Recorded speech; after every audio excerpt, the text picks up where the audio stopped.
Welcome to Insights into Northeast Michigan, a WBKB News public affairs program.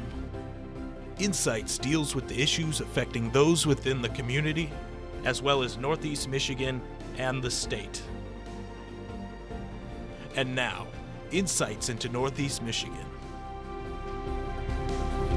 I'm joined now by Christina Schlitt. She is the president of the League of Women Voters of Michigan. I want to thank you, Christina, for spending time with us today. Thank you, Sherry, for reaching out to the League of Women Voters. For more than 100 years, the League of Women Voters has advocated for every person's right to participate in democracy. The League is nonpartisan, meaning we do not support or oppose candidates or political parties. We encourage every citizen to participate in the election process. We empower voters through our education efforts. Michigan voters can always go to vote411.org for voter and election information. And on our website, lwvmi.org, we have these 39 bills listed and our positions on them. They are updated weekly after the legislative hearings, and I would like to point out that the League does not support or oppose an issue or legislation unless we have a position. Let me stop you right there, Christina. Let's get right into it. So I know that, as you said, and as I said in my open, that there are 39 bills that the legislation has proposed or introduced following the 2020 presidential election. And so we're not going to cover all 39 of those in this time that we have, but two in particular, SB 285 and SB 286, and I'll just paraphrase. So SB 285 limits voting by mail, and 286 bans the use of drop boxes on election day. So from your perspective, and as you said, a nonpartisan organization, why do you find these two bills problematic? What is the concern for your organization with these two specifically? Well, Senate Bill 285 requires a photocopy of an ID or your last four digits of your social security number to be included with the mailed absentee ballots. That imposes an inconvenience on a number of people, elderly. They've already registered, they've already provided this information, and now they have to either have the ability to make a copy or go out and get a copy. And I certainly would say that would be an inconvenient way when in 2018, we, the citizens of Michigan, overwhelmingly supported absentee voting and making it more convenient. Now, the use of drop boxes, there's been a whole lot of dialogue about that and a lot of concern. Your thoughts on this one? This is SB 286. Drop boxes are another avenue for making it convenient for voters. And when you limit the time, it causes confusion.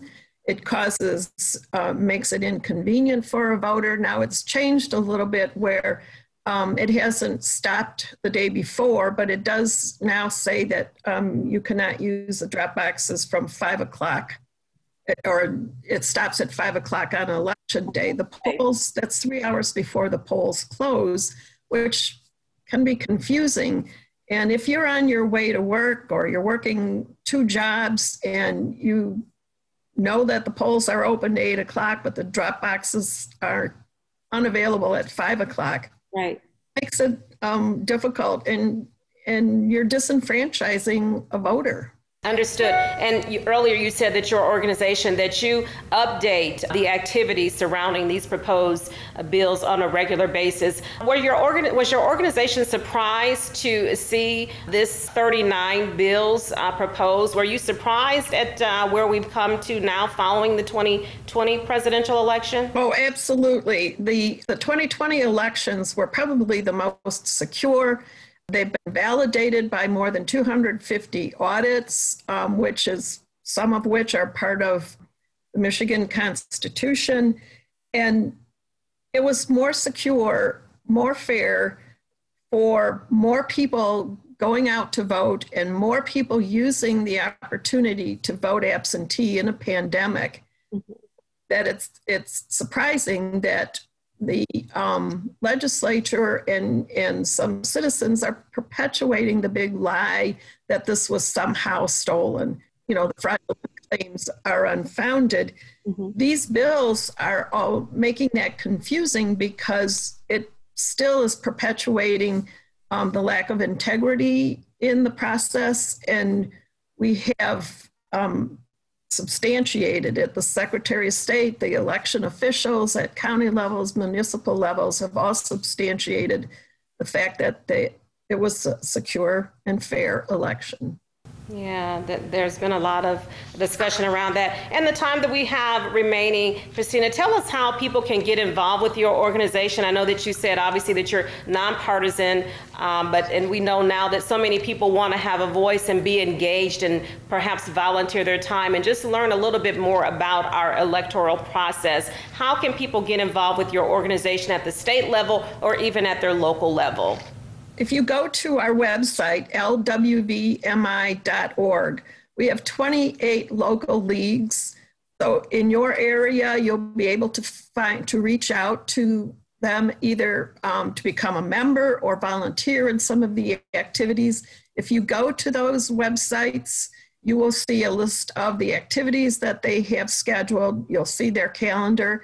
And in the Alpena area, the League of Women Voters of Northeast Michigan has been a long-established league, and they've grown in size and their outreach. So we encourage you to reach out to the league, because boy, I can tell you, we'll put you to work. Yeah, and I'm sure they'll appreciate you giving them that shout out. Christina, I want to thank you for spending time with us today. I know we didn't have time to go over all the 39 bills, but definitely appreciate you sharing this about these two specific ones, and that people can go onto your website to get some updated information on the current activity. So again, we appreciate the time today. And thank you, Sherry, for reaching out to the League of Women Voters. Have a good day. You too. Insights will return after these messages.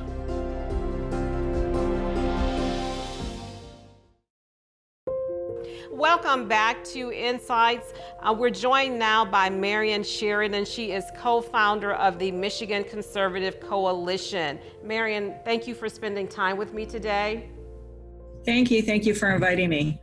Absolutely. So we know that back in June, early June, I should say, that your coalition, together with the Michigan Capitol House of Prayer, you hosted an event at the state capitol where thousands of people signed an affidavit demanding an audit of state leaders. And some of those leaders are, of course, the governor, the Secretary of State, and some more folks. You say that the 2020 election was not transparent enough, but before we get into your reasons why, let's just tell me a little bit about your coalition and why you felt it's important to start the organization. Well, the Michigan Conservative Coalition was formed by a group of us about 6 years ago, and the point is to have their voices collectively heard better by our party leadership and even across the board elected leaders in our state. So is it your feeling that maybe that, again, your voice just wasn't being heard or maybe being considered? Is it in the media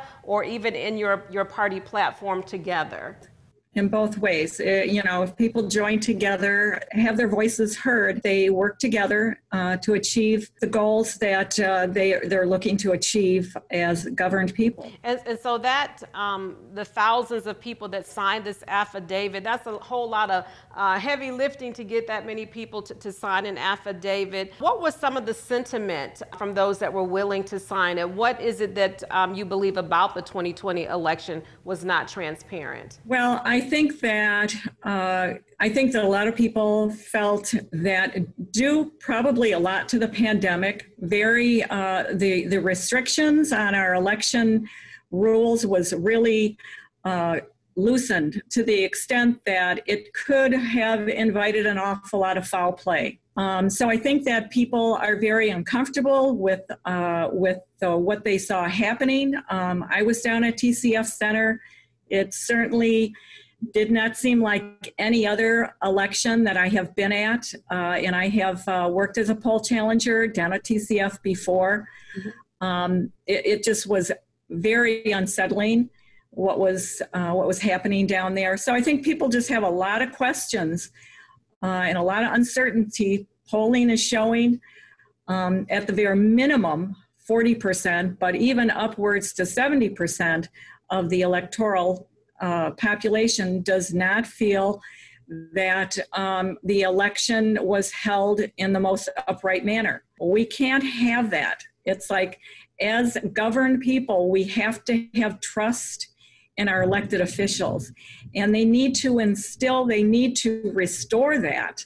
And you know, it's like, if the election comes out that it was perfect, all the numbers balance, I think people will be happy with that. They will be content to know that the election was held in an upright manner. But they need to know that, and it's like, people need to have that confidence if they're going to vote in future elections. What do you think it will take for people to actually have that confidence, Marion? Because there was a report that came out, this committee report chaired by Republican Senator Ed McBroom actually released a report just a couple weeks ago that found that there was no evidence of widespread or systemic fraud in Michigan's 2020 election. And so it's our understanding that the report was pretty thorough. There was, 30 hours of public hearings, testimony from some 87 witnesses, and over 400 pages of testimony that were reviewed. And so that's a pretty extensive research looking into the results of the election and seeing how it was actually handled. So with that being on the books, what do you think it will take for people to, I guess, regain their confidence in our electoral system?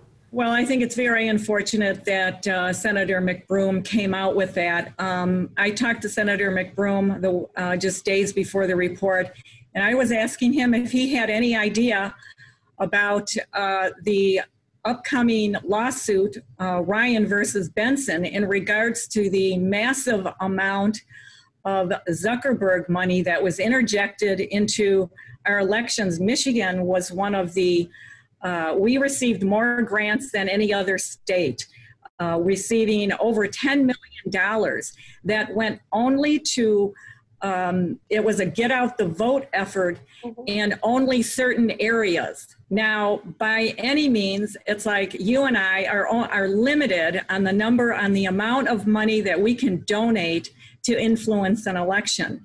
However, Mark Zuckerberg in Michigan alone donated $10 million to influence an election. So I think that Senator McBroom has not done that research, and I think it's something, he admitted that he hadn't done that research. I believe even in his report, he doesn't talk about, or he says that they have not looked at that closely yet. So how can he come out with this report when he knowingly and admittedly has not looked into the connection of all this money that came into our election to influence it one way or the other? And when you say influence, can you give me some specifics? Because encouraging people to vote doesn't sound like that's illegal. That's what advocates actually do, is they want everyone involved in our electoral process, as we should be. So how do you look at that as being adverse activity? Yes, and you just said it. You said, what could be wrong with trying to encourage everyone to vote? Well, that is not what happened here.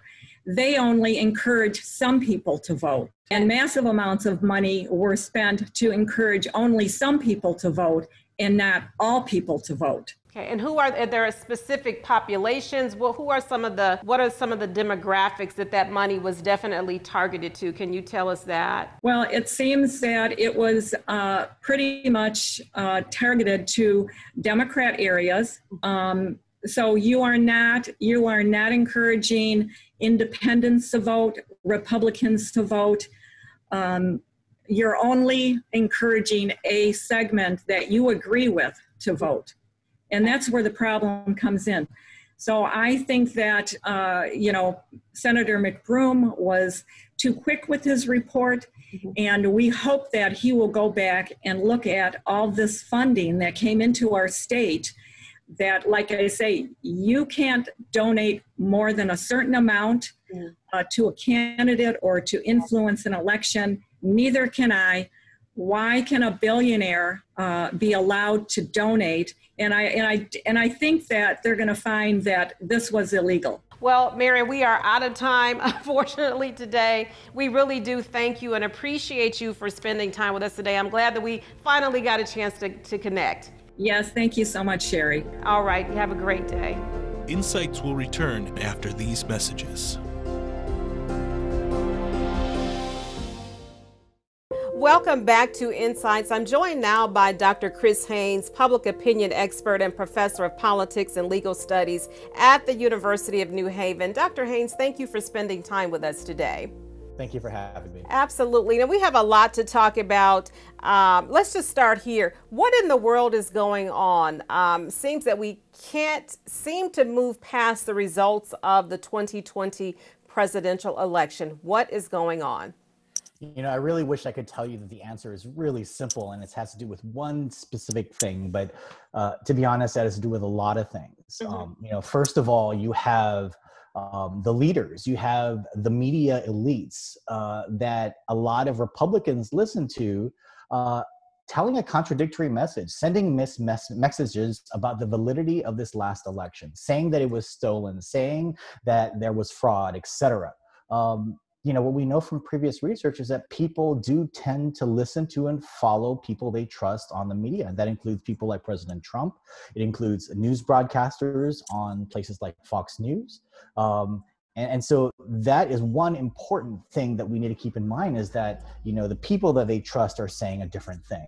You know, second thing is, we know from political science research something called motivated reasoning, right? Or yearning for a different result, or the result that pleases you as a person, right? And what we know is that, you know, Republicans and Trump voters by and large do not like the result of this election, right? They were sold on the truth of Trump in that sense. And they are wanting for facts, or for people to tell them that the result was not so, right? But to and be so fair, we know, go ahead. But to be fair, Dr. Haynes, what if, say, the narrative were slightly different, and say, I would imagine that there are Democrats, even though if you voted for Biden, you're satisfied in the results, but if there were Democrats that were, you know, I just want to make sure that it actually was a legitimate election. So do you think the narrative would be such that if there were, you know, an equal number of Democrats, if you will, that were still questioning, although they were satisfied with the election? Seems like a scenario that would be odd, but it's possible. So the difference is this, and I revert back to my initial point, which is, you have a lot of mainstream leadership and elites on the Republican side saying a completely different story. Back in 2000, right, when we were questioning the validity of the Florida election, Al Gore came out and said, we're going to move on, right? The Supreme Court has spoken, and this is how it is. That's just not the case now. In addition to that, right, we have an explosion of social media, internet outlets, YouTubers, you so-called experts, getting on there and saying that, no, this election was stolen, that there are all these conspiracy theories that went on. You know, Venezuela helped steal the election through all these different things. And that just wasn't the case to that extent back then. And so we're dealing with a completely new media environment and fact environment in that sense. And people using motivated reasoning, right, are able to grasp on or cling on to those alternative facts, coming not only from YouTube experts, but also from like former presidents and, you know, valid TV hosts that are, you know, the very popular, well-watched, that are saying what they want to believe. Well, let's talk about this for a minute. Is there room in this country for a third party? I know you briefly mentioned that in your earlier response, but what about that? I mean, we don't hear a lot of talk about that, but is there room for a legitimate third party? It seems as though we're always in an us versus them type of a narrative. The answer is anything's possible, right? But is it probable? And the answer is no. Right. And why is it not probable or likely that we have a third party that is viable and that can last? And it's because of the system that we have on one hand, which is a two-party system born out of what we call in politics the first past the post system, which is the person with the most votes gets wins the election. Right. Right. And oftentimes you can have multiple parties select candidates to run that election. So the two strongest parties tend to be the ones, and the strongest parties with the most money, the most power, and the most national broad reach are the ones that are going to be able to win most of the elections. And it's really, really difficult for a third party to break in there, right? And take that top spot. You know, they may be able to get the second spot, but it's really tough because it requires a lot of money. It requires people to buy into the fact that this party can potentially win. Why waste my vote, right? People ask, why waste my vote on this third party when, you know, there's another party there that's somewhat kind of like what I want and what I believe. They're not entirely what I believe, but at least they have a chance to win and to control either the House, the Senate, or the presidency. And so you have a lot of that playing into the voters' minds when they go to the ballot box. And until that system, if that system changes into what we call more of a parliamentary system where it's proportionate, and you know, if you get, say, 20% of the vote, you get one person elected, as opposed to you get 0 people elected in our current system. You know, I don't think you're going to see, you might see 1 or 2 independents or Green Party people or libertarians get elected in different parts of the country, but to see that to the point where it becomes a national party, a national brand, where they can nominate a presidential candidate that gets taken seriously by the media so they can get on the presidential kind of debate stage, it's just not going to happen. Well, Dr. Haynes, we're just about out of time. Anything else that you would have for us? We'd like to know from you, what do you foresee in the future? Do you see more challenges to our elections, or will this be a one and done, or because we're still not done with this one, but what are you forecasting in the years to come with our elections? You know, I'm somewhat of an optimist that at some point this is just an aberration, but we're going to come back to this more sense of, you know, normalcy in a sense. And that could happen with the passing of Trump in a sense, right? If he just leaves political life or just leaves the stage in some way. But until that happens, I'm not sure that's going to happen because of the behavior of the Republican Party with him still in the mix, right? And I just have to believe that Republican Party, you know, as long as it happens sooner rather than later, is not so tainted in the sense that they haven't elected people that are like Trump to the extent that when he leaves, it's still going to be Trump, right? That legacy. I happen to believe that if that happens in the next 4 or 5 years, then, you know, I think we're going to be okay. But if somehow Trump's still here and relevant 10 years from now, you know, all bets are off. Wow. Okay. Well, I guess we'll leave it there. Thank you, Dr. Haynes, for spending time with us today on Insights. Insights into Northeast Michigan is produced by WBKB News. This has been a production of Thunder Bay Broadcasting Corporation. All rights reserved.